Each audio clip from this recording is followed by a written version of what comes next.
May sa ating mga motorista na magagawi dito sa Welcome Rotonda, sa mga oras na ito ay tuloy-tuloy naman ang daloy ng trapiko. Pero may mga pagkakataon na magbabottleneck ng konti. Pero pagkatapos naman dito sa Bilog ay magdedire-diretso na kayo sa Maynila. Doon naman sa mga may pasok bukas, ang tanong, meron ba ulit natigil pasada ang grupong Piston? Sabi nila, meron ulit. So ihanda ng inyong mga sarili sa kakulangan ng mga sasakyan kung sakasakali. At sa Lunes naman ay yung ibang mga transport group ay nag-iisip rin na magkasa ng kanilang kilos protesta, Mel. Maraming salamat sa iyo, Joseph Morong. Mga kapuso, walang takas sa pulisya ang lalaking wanted sa kasong attempted murder na nagtago sa Batangas. Ang naging susi para matuntun siya. Alamin sa eksklusibo kong pagtutok. Batay sa tip na natanggap ng mga pulis, isang lalaking pinaghahanap ng mga otoridad ang madalas daw lumalabas sa isang social media page kung saan ipinapalabas ang mga illegal na tupada. Nililisan ko. Pati sa page ng mga motorsiklong ibinebenta. Sa post na ito, bagamat hindi kita maririnig ang boses niya. Oo, 200 daw, Sir Bingo. Kinaibigan siya online at chinat ng isang undercover policewoman. Itong suspect natin ay sigurista din. Kung ito ay totoo nga talaga yung itsura ng operatiba natin. Pero hindi raw agad bumigay ang target. Ang demand daw nito, meet up. Nagka-interes siya. Sa madaling salita, nagkaintindihan sila at nag-usap na magkakaroon ng meet up. Sa kanilang pakikipagkita, dito na rin nahulog sa kamay ng mga alagad ng batas ang suspect na wanted sa kasong attempted murder. Nangyari rin po sa inuman, nagkaroon ng hindi pagkakaunawaan. Tapos umuwi po, kumuha ng patalim. Bumalik po sa biktima ay inundayan agad ng saksak. Malapalos. Mula sa Marikina, sa Alitagtag, Batangas, nagtago ang suspect na dooy trabahador sa isang sugarcane plantation. Tumanggi siyang magbigay ng pahayag. Patuloy namin siyang sinusubok na makuna ng panig. Para sa GMA Integrated News, Emil Sumangil, nakatutok 4 oras. Panahon na! O panahon nang hawakan mo ang beep para gamitin sa MRT3 at LRT2. Simula Lunes kasi, tatapyasan ng kalahati ang singil sa mga tren.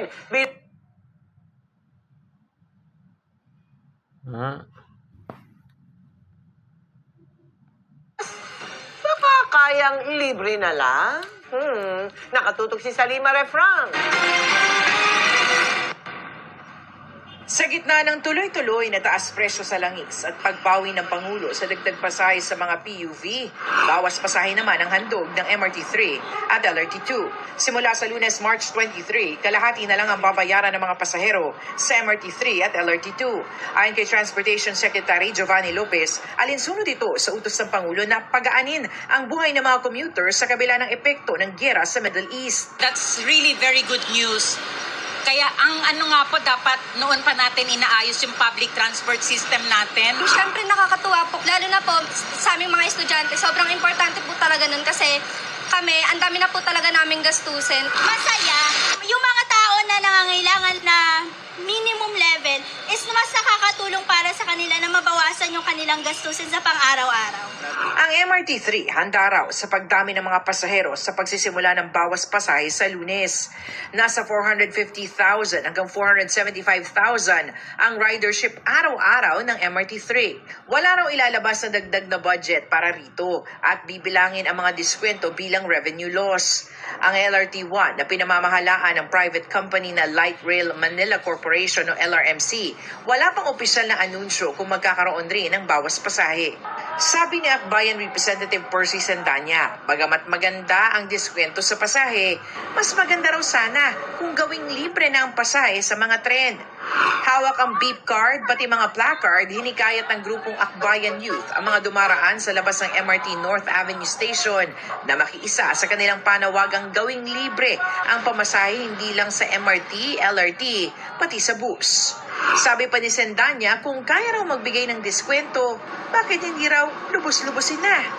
Malaki niya may tutulong nito sa gastusin ng mga mamamayan. Para sa GMA Integrated News, Sanima Refran, nakatutok 24 oras. Inilahad ng isa sa 3 Pilipinong nabistong nag-espiya umano para sa China kung paano siya nirecruit para magbigay ng informasyon kaugnay sa Rotation and Resupply Mission o yung RORE ng Philippine Navy sa West Philippine Sea. Sa kauna-una kanyang pagpapa-interview sa telebisyon, isiniwalat niya kung paano siya nakakuha ng informasyon mula sa isang opisyal ng Philippine Coast Guard. Nakatutok si Chino Gaston. Sa isang secure military facility, nakilala ko si alias Danny, isang sibilyan na may negosyo sa Palawan. Hindi sinabi kung ano ang tunay niyang pangalan at nakatakip rin ang kanyang muka. Pero isa siya sa 3 nabistong Pilipino na nag-iispiya daw para sa China. Hawak siya ngayon ng Armed Forces.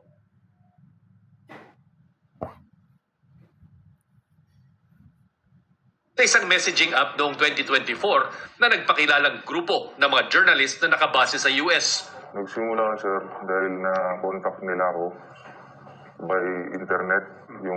Kasi nag-post ako sir dun saag-apply ako sa job part-time.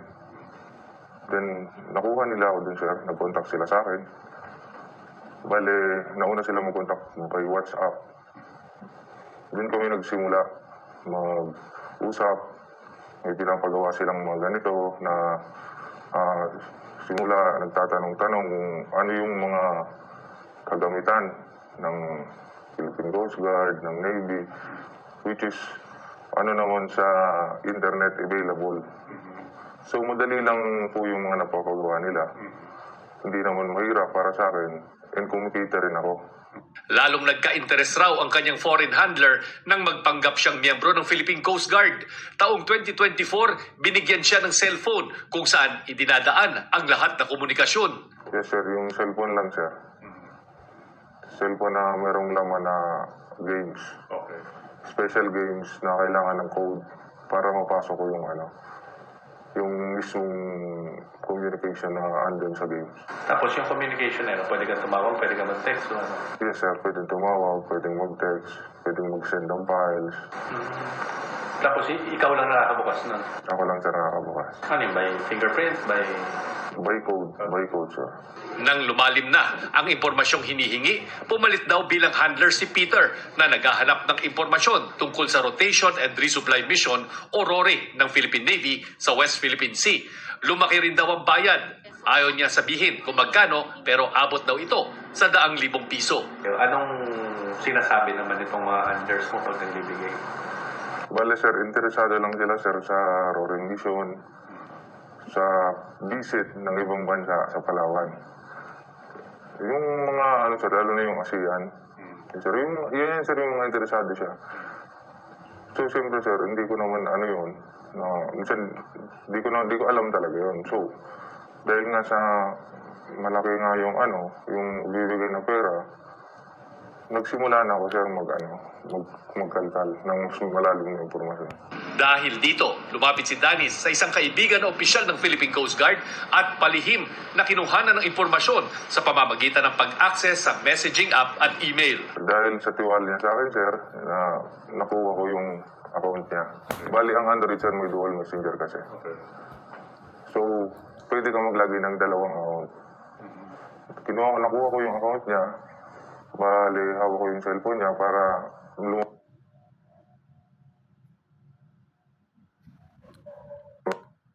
makita. So, dinidelete ko yun sir para di niya makita. So hawak mo yung cellphone niya? Yes sir. Hindi niya napansin na... Hindi niya sir napansin. Nagkaroon ng lamat ang relasyon ni Danny at Peter nang banggain ng China Coast Guard ang PRP Cape Engaño sa Sabina Shoal. Ilang araw lang matapos magbigay siya ng schedule at detalye ng RORE mission. Sising-sisi raw si Danny sa nangyari kaya nasingil niya ang kanyang foreign handler. Para sa akin, hindi yung coincidence sir. Kasi nabigay ko yung details ng RORE mission. Then binangga nila yung tapos malaking halaga pa yung ibinigay niya sa akin. Siyempre sir, kung iisipin mo sir, asag leak yun sa kanya. Kasi hindi siya nagbibigay ng ganung halaga sa akin. Dahil nagalit ako, nagbigay siya. So, hinala na. Tapos pumunta pa siya dito sir. Para pakalmahin si Danny, nakipagkita sa kanya si Peter noong December 2024. Ang inakala niyang Amerikano, mukha raw Asian. Nagpakilala raw itong Korean national na nakabase sa US. Yes, sir. Kasi nung bago kami, sir, mag-meet ni Peter, sinabi niya sa akin na it's okay na makipag-meet daw ako kasi hindi lang daw ako yung mga hirang sa gobyerno na meet niya. Na parang ganun din. Yes, sir. Na, para mag-usap. So may iba siyang ka-meeting. Yes, sir. December, no? 2025. Yes, sir. Tama ba? December 2024, sir. June 2025, nahuli si Danny ng mga otoridad sa pamamagitan ng Insider Threat Program ng gobyerno para tuntunin ang mga security leaks. Ayon sa AFP, patuloy ang kanilang counter-intelligence operation para malaman kung sino-sino pang mga Pilipino ang maaaring bahagi ng spy network. It doesn't mean pag may nailabas kami, yun lang ang alam namin. There are active cases ongoing as we speak right now that are designed, again, to unearth yung lawak ng network nila dito. Naglabas ng hotline ng AFP para sa mga tao kagaya ni Danny na maaaring napasama o di kaya naiipit sa ganitong espionage operations. Para sa GMA Integrated News, Chino Gaston nakatutok, 24 oras. Sasampahan ang reklamong kriminal at administratibo ng DILG sa Ombudsman ang